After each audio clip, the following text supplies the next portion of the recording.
उत्तराखंड में नैनीताल जिले के हल्द्वानी में भड़के दंगे का मास्टरमाइंड आखिर 20 दिन बाद पुलिस के शिकंजे में आ गया है।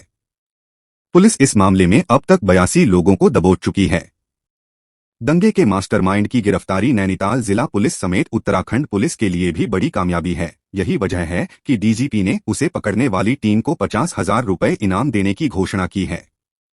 आइए जानते हैं कौन था हल्द्वानी को दंगे की आग में जलाने वाली इस घटना का मास्टरमाइंड और आखिर कैसे भंग हो गई थी हल्द्वानी की शांति। इस पूरे घटनाक्रम की शुरुआत हुई 8 फरवरी 2024 को। उस दिन हल्द्वानी काठगोदाम नगर निगम पुलिस और प्रशासन की संयुक्त टीम बनभूलपुरा क्षेत्र में अतिक्रमण हटवाने के लिए निकली। यहाँ इससे पहले भी कुछ दिन से सरकारी जमीनों पर कब्जे हटवाए जा रहे थे, लेकिन टीम जब मलिक का बगीचा कहे जाने वाले स्थान पर पहुंची तो लोगों ने विरोध शुरू कर दिया, जो कुछ ही देर में दंगे में तब्दील हो गया। अब यहाँ यह बताना जरूरी हो जाता है कि इस जगह को मलिक का बगीचा क्यों कहा जाता था और अब्दुल मलिक को ही दंगे का मास्टरमाइंड क्यों माना गया। दरअसल यहाँ कई साल से अब्दुल मलिक नाम का शख्स और उसका परिवार काबिज था। वर्षों पहले यह जमीन लीज पर दी गई थी, लेकिन लीज डेड हो जाने के बाद भी न तो इसे रिन्यू करवाया गया था, न ही जमीन फ्री होल्ड करवाई गई थी। यही वजह थी कि नगर निगम ने कुछ दिन पहले यानी 30 जनवरी 2024 को मलिक को नोटिस देकर जमीन खाली करने को कह दिया था। तब मलिक की तत्कालीन नगर आयुक्त के साथ बहस भी हो गई थी। मलिक ने एक तरह से प्रशासन को चेतावनी देते हुए कह दिया था कि वह जमीन खाली नहीं करेगा। और आप इसे करो उसका 99 साल की मेरे पास लीज है, दिखाइए ना दिखाइए। अरे इसमें आप नगर पालिका में जाके देखो, नंबर पढ़ लो। ये मैंने पढ़ लिया। आप तो भाई लीज हुई भी, लीज हमारी सबकी खत्म हो गई है। ठीक है, आपने लीज नहीं कराया, एक बात बताइए, पूरे हल्द्वानी में किस से फिर आप रिकॉर्ड कर लो पूरा। ऐसा सुनिए मेरी बात, आपकी लीज खत्म है, फ्री होल्ड नहीं है, लगी जमीन है, मैं कब्जे में ले रहा हूँ, आपको जहाँ जाना चाहिए। सर हम कब्जे में नहीं देंगे। आप हट जाइए यहाँ से, चुप रहिए, पीएससी बुलाइए, हट जाइए, तुरंत हट जाइए। अगर आपका फ्री होल्ड नहीं है आप हट जाइए। अरे दादा के नाम बात कर दी मैंने, कोई मत बोलो, बात कर दी मैंने। अगर आपका फ्री होल्ड नहीं है। अब वापस आते हैं 8 फरवरी पर। तो 8 फरवरी को जैसे ही नगर निगम की जेसीबी ने यहां बने अवैध निर्माणों को ढहाना शुरू किया, अचानक ही चारों ओर से भीड़ जुट गई और पथराव शुरू कर दिया। निगम की जेसीबी लोडर तोड़ डाले गए। मौके पर मौजूद पुलिस ने पथराव कर रहे लोगों को उस वक्त तो खदेड़ दिया, लेकिन करीब आधे घंटे बाद ही पूरे बनभूलपुरा की गलियों में उपद्रवी निकल आए और पुलिस प्रशासन निगम कर्मचारियों अधिकारियों पर हमला बोल दिया। बनभूलपुरा थाने को दंगाइयों ने घेर लिया और आग लगा दी। पुलिस, नगर निगम, मीडिया कर्मियों की कई गाड़ियां भी दंगाइयों ने फूंक डाली। पुलिस के 250 से ज्यादा जवान, जिनमें महिलाएं भी शामिल थीं, घायल हो गए।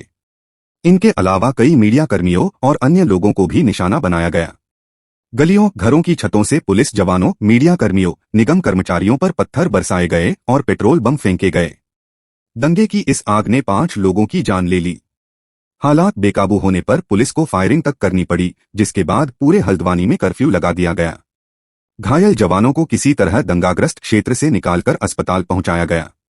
अस्पताल में पुलिसकर्मियों की हालत देख उपद्रवियों की भयावह करतूत का अंदाजा लगाया जा सकता था। बहुत ज्यादा हम बहुत बच के आए, बहुत। एक घर के अंदर पथराव हुए, एक घर के अंदर घुस गए हम लोग। अंदर घुसे हम कम से कम 15-20 लोग घुसे थे। उसके बाद बाहर से जो है फिर उन्होंने आग लगाने की कोशिश करी, पथराव करे, सब कुछ करा उन्होंने। बड़ी मुश्किल से जान बचा के आए हम लोग। फिर हमारा फोर्स काफ़ी देर बाद हमारा फोर्स आया, फिर निकल के आए। जो पत्थरें लगे ऊपर से इधर उधर से, बहुत बहुत बहुत कंडीशन खराब, बहुत ज़्यादा, बहुत मुश्किल से बच के आए हम लोग। आज कितने लोग थे, कितने लोग? हम लोग तो अरे पूछो मत, हर जगह से, हर गलियों से, हर जगह से पथराव हो रहे थे वहाँ पे। तो हर गली, छतों से भी, घरों नीचे से भी, क्योंकि गलियाँ घेर ली थी उन लोगों ने, चारों तरफ से गलियां भी घेर ली थी, छतों से भी आ रहे थे। बहुत लगे, बहुत ज़्यादा। अभी आपके वहाँ साथी का फंसे हैं? अब हमें नहीं पता, हम लोग भी 15-20 लोग एक घर के अंदर दबे पड़े थे, मतलब बहुत मुश्किल से बचे थे हम लोग। फिर वहाँ से हम लोगों ने फ़ोन करा, इधर उधर फ़ोन करा, लोकेशन भेजी। वो लोग, उस जिस आदमी ने हम लोगों को बचाया उसको भी गालियाँ करी उन लोगों ने, उनके मकान तोड़ दिए, उनके दरवाजे तोड़े उसने। फिर फोर्स आया हमारा, बड़ी मुश्किल से भी फोर्स, जब लोकेशन देखी फोर्स आया उसके बाद जाके हम लोगों को बाहर निकाला। फिर हम बच के आ रहे थे तो ऊपर से शीशे वगैरह सब फेंके, यहाँ लगी, अंदर तक लग गया, फिर पत्थर लगा, ईंट लगा, सब कुछ लगा। फिर ऊपर से भी शीशे वगैरह भी फेंके उनने, बोतलें फूकी, ईंट, और रास्ते में जो है जाम लगा दिया था। बड़ी मुश्किल से, मतलब गिरते पड़ते आए हम लोग। मरहम पट्टी हो गई है अभी आपकी? हाँ, इंजेक्शन लग गया है। ठीक है पहले से? दर्द हो रहा, चला नहीं जा रहा मुझसे बिल्कुल भी, और इंजेक्शन भी लग गया, एक्सरे भी हो गया अभी। उत्तराखंड के मुख्यमंत्री पुष्कर सिंह धामी ने तत्काल आपात बैठक ली। हल्द्वानी में कर्फ्यू लगाने के साथ ही दंगाइयों को गोली मारने के भी आदेश दिए गए। सीएम धामी घायल जवानों, मीडिया कर्मियों से मुलाकात करने खुद हल्द्वानी भी पहुंचे।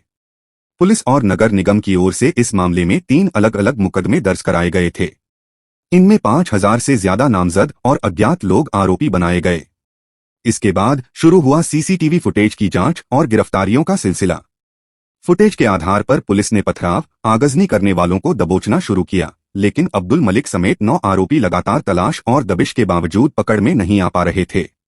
आखिर पुलिस ने इन सभी के गैरजमानती वारंट जारी करवाने के साथ कुर्की के आदेश भी ले लिए। इन सभी के पोस्टर पूरे इलाके समेत नेपाल सीमा तक भी चस्पा करवा दिए गए। मलिक का लुकआउट सर्कुलर भी जारी कर दिया गया था।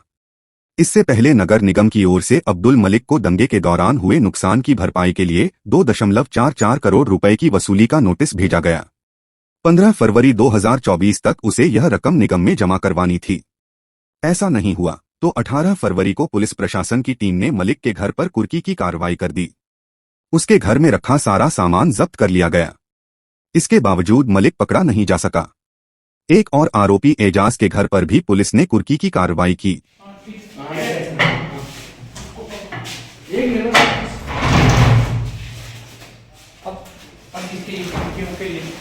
आ जाए।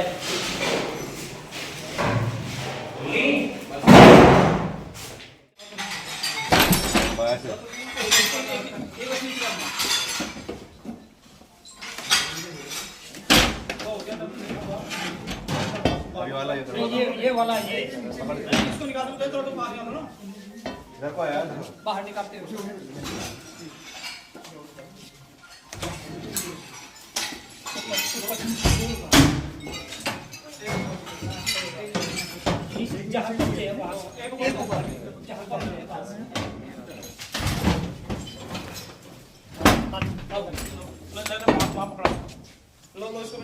ले आओ नीचे,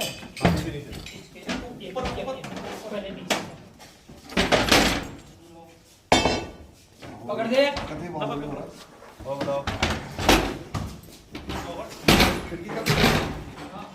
इस बीच 5 वांटेड शकील अंसारी, मोकिन सैफी, जियाउल रहमान, तस्लीम कुरैशी और वसीम उर्फ हप्पा को पुलिस दबोचने में कामयाब रही। लेकिन पुलिस के लिए अब्दुल का सुराग लगाना अब भी टेढ़ी खीर बना हुआ था। आखिर 24 फरवरी को वह मौका पुलिस को मिल ही गया।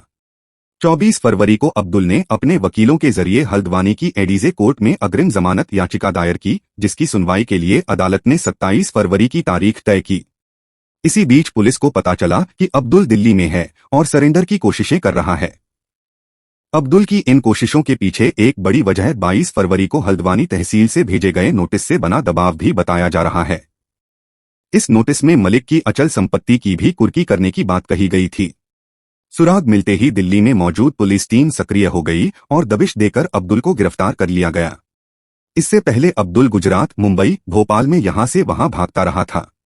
अब्दुल को पकड़ने वाली टीम को प्रदेश के डीजीपी अभिनव कुमार ने 50,000 रुपए, कुमाऊं मंडल के डीआईजी ने 5,000 और नैनीताल एसएसपी प्रहलाद नारायण मीणा ने 2,500 रुपए इनाम देने की घोषणा की है।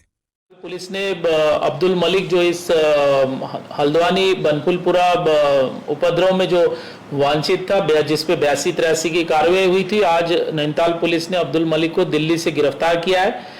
और इस अच्छे सराहनीय कार्य के लिए माननीय पुलिस महानिदेशक महोदय ने जो गिरफ्तार करने वाली टीम है, इसको 50,000 का इनाम डिक्लेयर किया हुआ है। देखिए, बनपुलवा क्षेत्र में जो घटना हुई थी, इसमें लंबे समय से फरार अभियुक्त अब्दुल मलिक की नैनीताल पुलिस ने गिरफ्तारी की है, जिसको हमारी टीम ने दिल्ली से गिरफ्तार किया है। और दिल्ली से गिरफ्तार करके इसको हमारी टीम जो है वो यहाँ लेके आई है। जल्दी इसको कोर्ट में पेश कर रहे हैं। इस कार्य के लिए जो हमारी टीम है, उसको मेरी तरफ से 2,500 रुपए का और डीआई साहब की तरफ से 5,000 रुपए का और डीजीपी साहब की तरफ से 50,000 रुपए का इनाम इस टीम को दिया गया है। इसके साथ ही हमने 2 अन्य अभियुक्त जिन्होंने मुखानी थाने की गाड़ी जलाने में जो अपराध उसमें संलिप्त थे, तो 2 अन्य अभियुक्तों की और गिरफ्तारी की। इससे पहले उत्तराखंड के मुख्यमंत्री पुष्कर सिंह धामी ने हरिद्वार में समान नागरिक संहिता के पारित होने पर आयोजित सभा में घोषणा की थी कि बनभूलपुरा में नया थाना बनेगा। भाइयों बहनों, ये जो बनभूलपुरा है, ये बनभूलपुरा में जो एक बगीचा था, जो अतिक्रमण, जिस पर अतिक्रमण था, उस अतिक्रमण को हटाया गया है, जिसमें कई एकड़ भूमि निकली है। वो भूमि जहां पर आगजनी हुई है, जहां पर पथराव हुआ है, जहां पर उपद्रव किया गया है, जहां हमारे पुलिस कर्मियों के साथ सारे कानून को तोड़ने का काम किया है, पत्रकार भाइयों को भी आग में झोंकने का काम किया है, मैं आज इस मां गंगा के पवित्र तट से घोषणा करता हूं कि उस स्थान पर पुलिस का थाना बनाया जाएगा। बनभूलपुरा में जिस जगह को मलिक ने कब्जाया हुआ था, वहां मुख्यमंत्री की घोषणा के बाद देखरेख चौकी बनाई जा चुकी है। इसका उद्घाटन उन्हीं महिला पुलिस जवानों ने किया जो दंगे में घायल हो गई थीं। जल्द ही यहां हाईटेक थाना बनाया जाना है, जिसका प्रस्ताव जिला पुलिस की ओर से शासन को भेजा जा रहा है। दंगे के अन्य आरोपियों की तलाश अब भी जारी है, जिनमें अब्दुल मलिक का बेटा अब्दुल मोईद भी शामिल है। इसके अलावा आगजनी, पत्थरबाजी करने वाले आरोपियों की भी पहचान और गिरफ्तारी लगातार जारी है। बनभूलपुरा क्षेत्र से कर्फ्यू अब हटाया जा चुका है। दूसरी ओर पुलिस की हिरासत में पहुंचने के बाद ये पत्थरबाज किस तरह माफी मांग रहे हैं, अब जरा ये भी देख लीजिए। ये बहुत बड़ी गलती की, पुलिस वालों के ऊपर हमने पथराव किया और आप जनता से मेरी यही अपील है कि ऐसी गलती ना करें। गलती से मैंने पत्थर फेंक दिया था, मैंने बेकार में मार दिया था।